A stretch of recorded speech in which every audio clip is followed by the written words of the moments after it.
Hi guys, आज हम compiler design का आप लोग के साथ पहले यूनिट डिस्कस करना चाहेंगे। ठीक है, तो स्टार्ट करते हैं। द कंपाइलर होता क्या है? The compiler is a software that convert a program written in high level language C++ Java to a low level language. Compiler क्या होता है कि एक सॉफ्टवेयर होता है जो कि हाई लेवल लैंग्वेज को लो लेवल लैंग्वेज में कन्वर्ट करता है। अब हाई लेवल लैंग्वेज में हम कह सकते हैं कि जैसे C++, जावा, पाइथन एक्सेट्रा जो भी लैंग्वेज हो वो हाई लेवल लैंग्वेज में आती है। और लो लेवल लैंग्वेज वो होता है कि जैसे हमारे मशीन होती है जो 0 और 1 में समझता है हमारा कंप्यूटर। हाई लेवल लैंग्वेज जो होता है C++, जावा और पाइथन होता है, जो कि कंपाइलर उसे लो लेवल लैंग्वेज में कन्वर्ट करता है। लो लेवल लैंग्वेज 0 और 1 के फॉर्म में होता है। अब देख लेते हैं कि phases of compiler. Mainly 6 phase होते हैं कंपाइलर में। First is lexical analyser, syntax analyser, semantic analyser, intermediate code generation, code optimisation and code generation. इसमें क्या है ना कि जैसे एक करके जो लेक्सिकल एनालाइजर है, सिंटेक्स एनालाइजर है, ये नेक्स्ट यूनिट में हम इसको डीपली डिस्कस करेंगे। तो ये ऐसे हम एक ओवरव्यू देख लेते हैं। एक डायग्राम है कंपाइलर का, जैसे मैंने बोला ना कि आप लोग को हाई लेवल लैंग्वेज मिलता है यहाँ पे C++, जावा का प्रोग्राम हम जब लिखेंगे कंप्यूटर में, तो सबसे पहले लेक्सिकल एनालाइजर में जाएगा, फिर सिंटेक्स एनालाइजर फेज में जाएगा, फिर सेमेंटिक एनालाइजर पे जाएगा, फिर इंटरमीडिएट कोड जनरेटर पे जाएगा, फिर कोड ऑप्टिमाइजर पे जाएगा, फिर कोड जनरेटर पे जाएगा, और फिर टारगेट प्रोग्राम मीन्स आउटपुट मिलेगा। और ये इधर सिंबल टेबल मैनेजर है और एरर हैंडलर है। सिंबल टेबल में क्या होता है कि ये जो इनपुट आता है और आइडेंटिफायर और मॉडिफायर जो भी होते हैं ये इसको होल्ड करता है। और एरर हैंडल क्या करता है कि ये एरर को हैंडल करता है, ये बताता है, इंस्ट्रक्शन देता है कि क्या एरर है। ये आते हैं, हम एक एक फेज को डिस्कस करते हैं।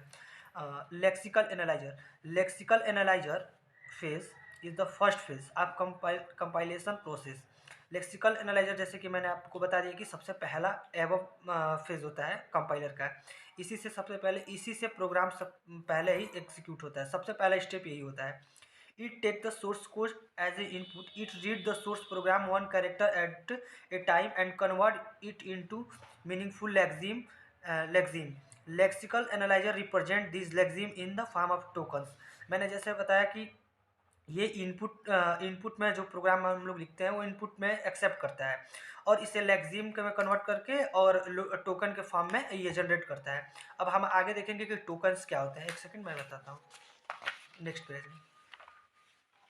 हाँ, जैसे कि टोकन क्या होता है कि आइडेंटिफायर, जैसे आप लोग C++ जावा में प्रोग्रामिंग किए होंगे, तो आइडेंटिफायर होता है, कीवर्ड होता है, ऑपरेटर होता है, स्पेशल कैरेक्टर होता है। स्पेशल में आ जाता है @ डॉलर, और स्पेशल सेपरेटर में काम ब्रैकेट, डिफरेंट डिफरेंट टाइप्स के ब्रैकेट। इसमें क्या होता है कि लेक्सिकल एनालाइजर में अपना टोकन्स जनरेट कर देता है। अब हम देखते हैं second phase, syntax analyser. Syntax analyser क्या होता है कि देखते हैं। Syntax analysis is the second phase of compilation process. ये लेक्सिकल एनालाइजर के बाद जो होता है प्रोग्राम, जो भी वहाँ से टोकन्स जनरेट होता है, ये सिंटेक्स एनालाइजर वाले फेज में आता है।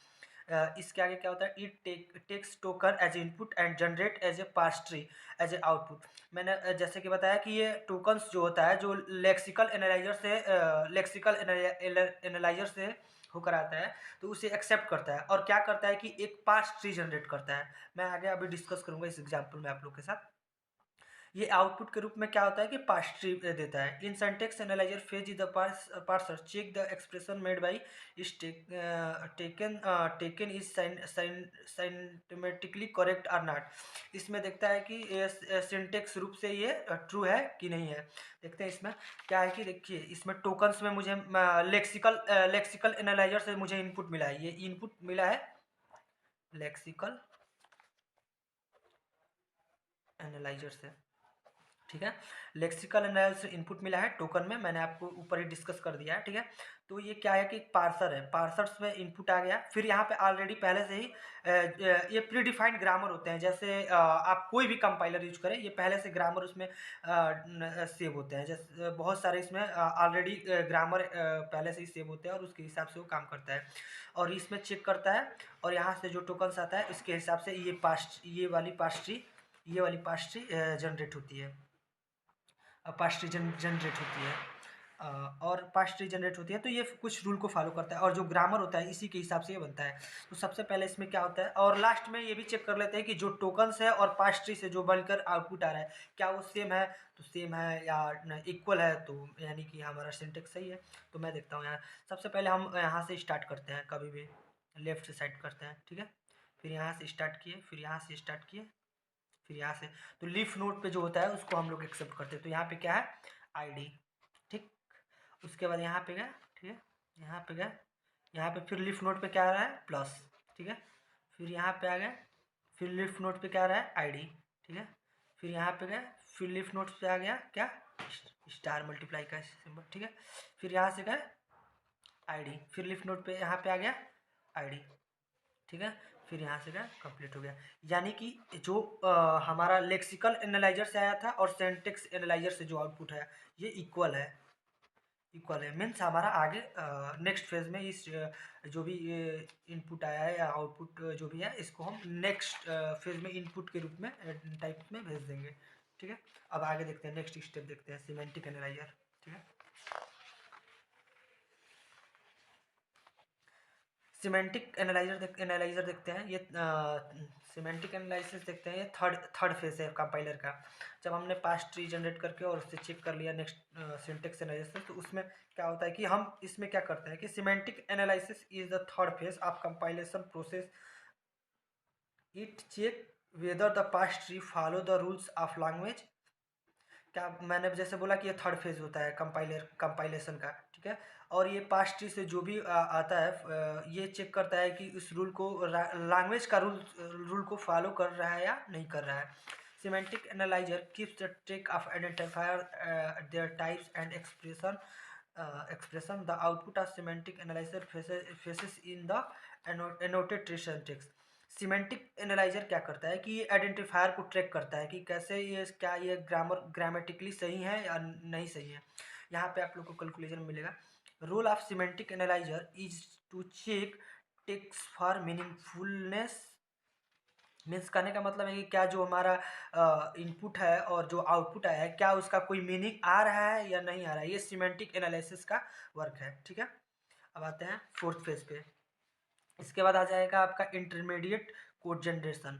इंटरमीडिएट कोड जनरेशन क्या होता है कि ये जैसे में कि मैंने लिखा है द इंटरमीडिएट आईसीजी का मतलब इंटरमीडिएट कोड जनरेशन, इसको शॉर्ट फॉर्म में मैंने लिख दिया है। Takes syntax tree as an input from semantic phase and generate the intermediate code. ये क्या करता है कि ट्री को इनपुट के रूप में लेता है टाइप में, और एक सिमेंटिक फेस से जो भी इनपुट आया है ट्री के फॉर्म में उसे एक्सेप्ट करता है और इंटरमीडिएट कोड जनरेट कर देता है। जैसे में कि it generate variety of code such as three address code, quadruple, triple जो भी है, तो ये थ्री एड्रेस कोड में जनरेट करता है। जैसे यहाँ पे क्या है ना कि T1 equal to B B B multiply C, T2 equal to B multiply C, तो इसको मैंने थ्री एड्रेस कोड में चेंज कर दिया है। इतने लिखने की जरूरत नहीं है, इतने में ही मैंने एक वेरिएबल और लिया एक्स्ट्रा और इसको मैंने code optimisation is a optional phase. ये कोड ऑप्टिमाइजेशन जो होता है ये एक कंपाइलेशन का जो फेज होता है ये पांचवा होता है, लेकिन ये ऑप्शनल होता है। ये कोई होना या ना होना, लेकिन एक ये होता है कि रहेगा तो सही रहेगा और मेरा एक ऑप्टिमाइज रिजल्ट मिलेगा। It is used to improve the intermediate code so that output of program could run faster and take less space. इसको इसलिए इम्प्लीमेंट किया जाता है हमारे कंपाइलर में कि हमारा एग्जीक्यूशन जो है प्रोग्राम का वो फास्ट हो जाएगा और लेस स्पेस लेगा। It remove the unnecessary lines of the code and arrange the sequence of statement in order to speed up the program execution. ये मैंने आपको बता दिया कि हमारे प्रोग्राम को फास्ट करता है और लेस मेमोरी स्पेस को डिक्रीज करने के लिए ये होता है, यानी कि ये एग्जीक्यूशन फास्ट कर देता है और ये ऑप्शनल होता है। ठीक है, अब आते हैं हम 6 फेज पे कंपाइलर के। Code generator is a final stage of compilation process. ये लास्ट फेज होता है कंपाइलेशन का। It take the optimise intermediate code as input and map it to target machine language. ये क्या होता है ना कि जो कोड ऑप्टिमाइजेशन से जो रिजल्ट मिलता है, इसको इनपुट में लेता है और टारगेट मशीन लैंग्वेज में मैप कर देता है। Code generator translate the intermediate code into machine code. ये क्या करता है कि जो भी लैंग्वेज इंटरमीडिएट कोड लैंग्वेज आती हैं, उसे मशीन कोड में कन्वर्ट कर देता है, जो कि हमारा सिस्टम या कंप्यूटर समझता है। हाँ, सिंबल टेबल क्या होता है कि सिंबल टेबल जो यहाँ पे है, सिंबल टेबल ये रहा सिंबल टेबल, और एरर हैंडलर दोनों को डिस्कस करेंगे। Symbol table is a data structure create and maintained by compiler in order to store information about variable function class subject etc। ये क्या करते होता है ना सिंबल टेबल, ये बहुत बहुत सारे जो डाटा वेरिएबल्स होते हैं और जो जो लेक्सिकल एनालाइजर और सिंटेक्स एनालाइजर से जो इनपुट आता है, इस जो लेक्सिम और टोकन्स के रूप में मैंने आपको बताया कि टोकन आइडेंटिफायर और कीवर्ड का वो होता है, तो इसको होल्ड करके रखता है सिंबल टेबल। तो इसमें यही बोल रहा है कि ये डाटा स्ट्रक्चर होता है और जो भी इंफॉर्मेशन होती है ये अबाउट वेरिएबल्स की और फंक्शन की, इसको स्टोर करके रखता है। आगे मैं एग्जांपल में आपके साथ डिस्कस करूँगा। जैसे कि एक एग्जांपल है स्टैटिक इंट एस और स्टैटिक फ्लोट ए। तो इसमें ये सिंबल टेबल क्या है कि इसमें सबसे पहले मैंने नेम दे दिया वेरिएबल का, टाइप और एट्रीब्यूट। ऐसे ही ठीक इससे ही सिंबल टेबल में ऐसा ही स्ट्रक्चर होता है। तो सीरियल नंबर 1 और 2 जो जो मेरे पास दो वेरिएबल है, तो उसको मैंने ले लिया। जैसे मैं नेम में मैंने एस और ए कर दिया, इसका नेम एस है और ए है। उसके बाद टाइप मैंने बता दिया कि इंट है, फ्लोट है ये, और एट्रीब्यूट में बता दिया कि ये स्टैटिक है। ठीक है, अब मैंने एक एरर हैंडलर को देखा, तो एरर हैंडलर एक और था इसके साइड में। तो error handler is detecting each phase error, reporting it to the user and then making recovery strategy for handling error, and error is a blank entry in the symbol table.